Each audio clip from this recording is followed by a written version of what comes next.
Now, you might have heard you need $1 million to comfortably retire.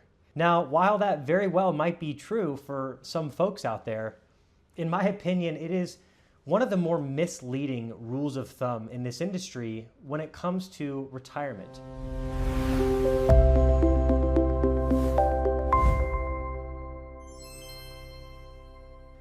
Now, why is that the case? Because retirement isn't about hitting some arbitrary net worth number. It's about understanding how much income do you need and how much money does it take to support that. And let me give you an example so you can see exactly what I mean. So we've got two families, family A, family B. Family A has Social Security coming in at $4,500 a month. They have a pension of $1,000 a month, and they need $6,000 per month to comfortably live in retirement. So they have a $500 a month deficit. However, they have no debt, they have no mortgage, and they have $500,000 in the bank set aside for retirement.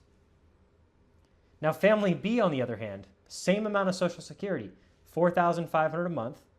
They have no pension, and they need $8,500 a month to comfortably retire, pay their everyday bills, and live their everyday life. They do have a mortgage, they have no debt, and they have $1 million in the bank. Which family carries more risk? Well, certainly family B.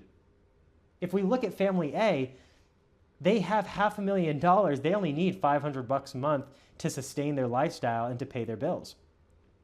With the next market economy crash, it almost has no impact on them. One of the biggest risks in retirement that we talk about is the sequence of return risk, which is what is the probability of you running out of money in the event of a market crash, of the ability to recover. It's almost non-existent for family A because they're not reliant heavily on the stock market to perform for their retirement income. Now, family B, on the other hand, it's a very different story. They need $8,500 a month to retire, so they're in a $4,000 a month deficit, and they have $1 million. Well, they're going to have to take out even more than 4% per year to satisfy their income needs for their everyday life. So their plan is heavily reliant on the stock market to perform for them to get by in retirement. And if the stock market does completely collapse, they are absolutely very much at risk of running out of money.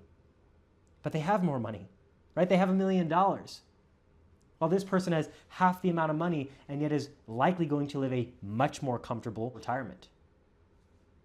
So where in the world did we get this $1 million arbitrary number? Because it sounds good, right? It's a nice, easy, round number to plan with.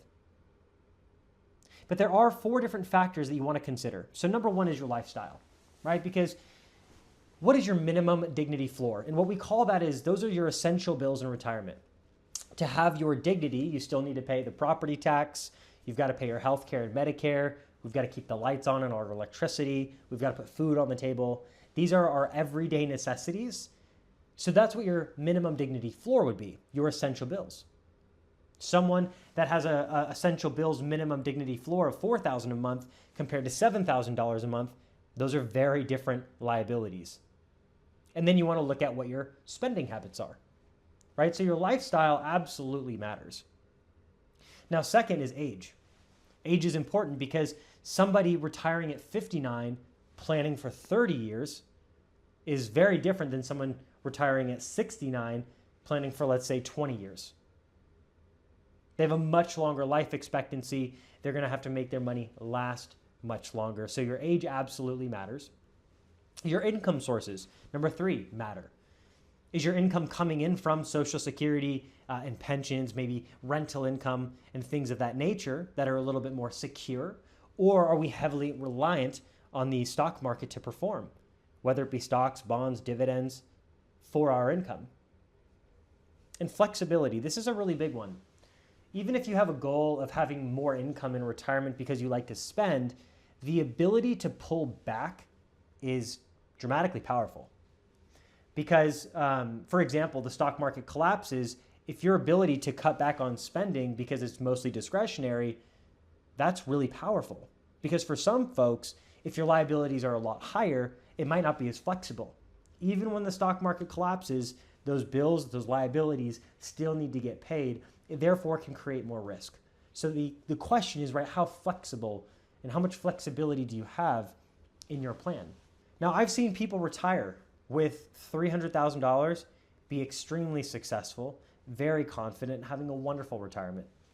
And I've seen folks with $3 million who are afraid to spend a dime. So I guess the question is, do you need $1 million to retire? Maybe, or maybe not. I'd start with the question of, what do you want your retirement to look like? And how much and what does it look like to support that lifestyle?